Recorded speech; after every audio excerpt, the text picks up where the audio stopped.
നമ്മൾ ഈ എല്ലാവരുടെയും സന്തോഷത്തിൻ്റെ കാര്യമൊക്കെ പറയുമ്പോഴേ, സന്തോഷത്തോടു കൂടി നിങ്ങൾ ഓണം ആഘോഷിക്കണം എന്ന് പറയുമ്പോഴേ, ചില ആളുകളെങ്കിലും നമ്മുടെ വാർത്തയിൽ വന്നു പോയ ചില മനുഷ്യർ, അവർക്കൊന്നും ഇക്കുറി ഓണവും ഉണ്ടാവില്ല, അത്തരത്തിലുള്ള സന്തോഷ നിമിഷങ്ങളും കാര്യമായി ഉണ്ടാവില്ല അല്ലേ? കൊലപാതകങ്ങളിൽ പെട്ടുപോകുന്ന മനുഷ്യർ, ബാക്കി അവശേഷിക്കുന്നവർ, അതേപോലെ ക്രൈമുകൾക്കിരയായിത്തീരുന്ന മനുഷ്യർ. നമ്മൾ കൊല്ലത്ത് നിന്ന് റിപ്പോർട്ട് ചെയ്തൊരു വാർത്ത, ചുരുങ്ങിയ പക്ഷം ആ ഭാര്യയ്ക്കും ആ കുഞ്ഞിനുമൊക്കെ വളരെ സന്തോഷത്തോടു കൂടി ഓണം ആഘോഷിക്കേണ്ട ഒരു ദിവസമായിരുന്നു, ഭർത്താവ് കൊണ്ട് നശിപ്പിച്ചു കളഞ്ഞു.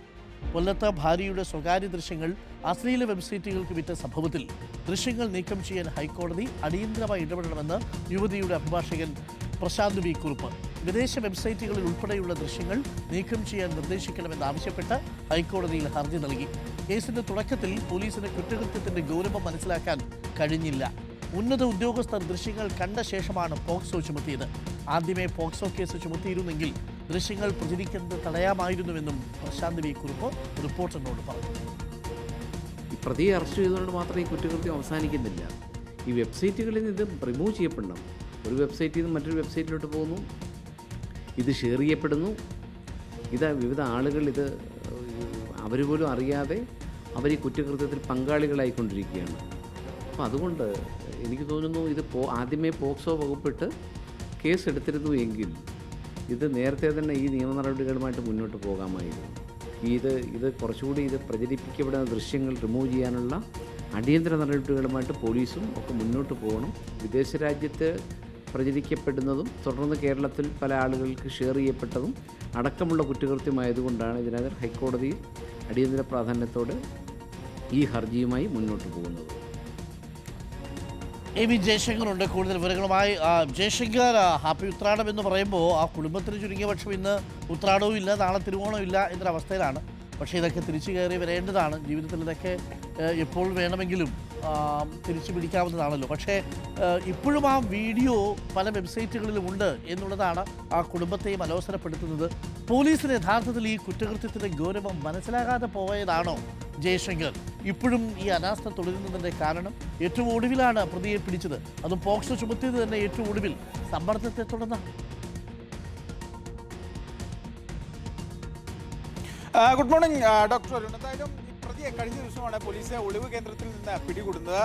ഈ കേസൊക്കെ എടുത്ത് 3-4 ദിവസങ്ങൾക്ക് ശേഷമാണ് ഈ പ്രതി പോലീസിന്റെ വലയിലാവുകയും ചെയ്യുന്നത്. എന്തായാലും ആ പെൺകുട്ടി, ആ പരാതിക്കാരി നിയമ വഴിയിൽ തന്നെയാണ്. ഈ അശ്ലീല ദൃശ്യങ്ങൾ ഉൾപ്പെടെ സ്വകാര്യ വെബ്സൈറ്റിൽ നിന്ന് നീക്കണമെന്ന ആവശ്യവുമായി ബന്ധപ്പെട്ടാണ് ഈ പെൺകുട്ടി ഹൈക്കോടതിയിൽ ഹർജി നിലവിൽ നൽകിയിരിക്കുന്നതെന്നാണ് മനസ്സിലാക്കുന്നത്. ആദ്യഘട്ടത്തിൽ ഈ പോക്സോ ചുമത്തണമെന്നൊക്കെ കാണിച്ച് ഹൈക്കോടതി സമീപിക്കുന്ന വിവരങ്ങളൊക്കെ ഉണ്ട്. പക്ഷേ പിന്നാലെ പോലീസ് ഈ വിഷയവുമായി ബന്ധപ്പെട്ട് ഉന്നത ഉദ്യോഗസ്ഥർ, ഈ ചാത്തന്നൂർ ACP ഉൾപ്പെടെ ഇടപെടുകയും കുട്ടിയുടെ ഉൾപ്പെടെ സ്വകാര്യ ദൃശ്യങ്ങൾ, ഇയാൾ ലൈംഗിക വൈകൃതം കാണിക്കുന്ന ദൃശ്യങ്ങൾ നേരിട്ട് ACP കണ്ട് പിന്നാലെ കേസെടുക്കാനുള്ള നിർദ്ദേശം പോലീസ് ഉദ്യോഗസ്ഥരുടെ ഭാഗത്ത് നിന്ന് ഉണ്ടാവുകയും ചെയ്തു. അതിന് പിന്നാലെയാണ് പോക്സോ കേസ് എടുക്കുന്നത്.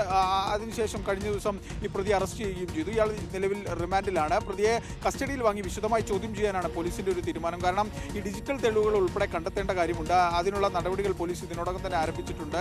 ഇയാളുടെ മൊബൈൽ ഫോൺ ഇതുവരെ കണ്ടെത്താനായിട്ടില്ല. ഒപ്പം തന്നെ ഈ കേസുമായി ബന്ധപ്പെട്ട് മറ്റു തലത്തിൽ ഇയാൾ ഈ പങ്കാളിമാരെ പങ്കുവയ്ക്കുന്ന സംഘവുമൊക്കെ ഇയാൾക്ക് ബന്ധമുണ്ടെന്നാണ് പെൺകുട്ടിയുടെ മൊഴിയിലൊക്കെ തന്നെ പറയുന്നത്. അതുകൊണ്ട് തന്നെ അത്തരം വിവരങ്ങളൊക്കെ തന്നെ ചോദിച്ചറിയേണ്ടത്. ഇയാളെ അധികം വൈകാതെ തന്നെ നാളേക്ക് ശേഷം, തിരുവോണത്തിന് ശേഷം ഇയാളെ കസ്റ്റഡിയിൽ വാങ്ങാൻ പോലീസ് അപേക്ഷ നൽകുമെന്നാണ് മനസ്സിലാക്കുന്നത്. ആ രീതിയിൽ പോകുന്നുണ്ട്. ഒപ്പം തന്നെ ഈ പെൺകുട്ടി സൂചിപ്പിച്ച പോലെയുള്ള ഈ ദൃശ്യങ്ങൾ ഇതുവരെ ഈ വെബ്സൈറ്റുകളിൽ നിന്നും മറ്റും നീക്കം ചെയ്തിട്ടില്ല. ഇപ്പോഴും അത് അവിടെ ഉണ്ടെന്നാണ് മനസ്സിലാക്കുന്നത്. അതിനുവേണ്ട നടപടികളും പോലീസിന്റെ ഭാഗത്തുണ്ടാകുമെന്ന് എന്നാണ് നമുക്ക് ലഭ്യമാകുന്ന. അതാണ് ആശങ്ക സൃഷ്ടിക്കുന്നത്. ഒന്ന് ആലോചിച്ച് നോക്കൂ, ആ പെൺകുട്ടി എങ്ങനെ മനസ്സമാധാനത്തോടെ കിടന്നുറങ്ങും അല്ലേ? അവരോട് പറയാനുള്ളത്, ഇതൊന്നും നിങ്ങളുടെ കുഴപ്പം കൊണ്ട് സംഭവിച്ചതല്ല, ലോകത്തിനറിയാം നിങ്ങൾ ഇതിനകത്ത് നിരപരാധിയാണ്, നിങ്ങൾ ഒരു കുറ്റവും ചെയ്തിട്ടില്ല, നിങ്ങളുടെ ചിത്രങ്ങൾ ഈ ഇൻ്റർനെറ്റിൻ്റെ പോൺ സൈറ്റുകളിലൊക്കെ ഇട്ടത് നിങ്ങളുടെ ഭർത്താവായ ആളാണ്. അപ്പോൾ അതുകൊണ്ട് ശിക്ഷ അനുഭവിക്കേണ്ടതും ടെൻഷൻ അടിക്കേണ്ടതും അയാളാണ്, നിങ്ങളല്ല എന്നുള്ളത് ലോകത്തിനറിയാം.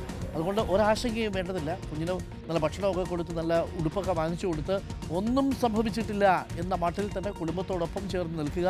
ആ കുടുംബത്തോടൊപ്പമുള്ള ആളുകൾ ഈ കുട്ടിക്കും ഈ കൊച്ചുമകൾക്കും കൂടുതൽ സന്തോഷം നൽകുന്ന തരത്തിൽ ഇത്തവണത്തെ ഓണം ആഘോഷിക്കുക എന്നുള്ളതാണ്. കുറ്റം ചെയ്തവൻ ഇപ്പോൾ ജയിലഴിക്കുള്ളിലുണ്ട്. അവൻ ജയിലഴിക്കുള്ളിൽ കിടക്കും. പോക്സോ കേസ് അടക്കം അവിടെ കിടക്കുന്ന സാഹചര്യമാണ്.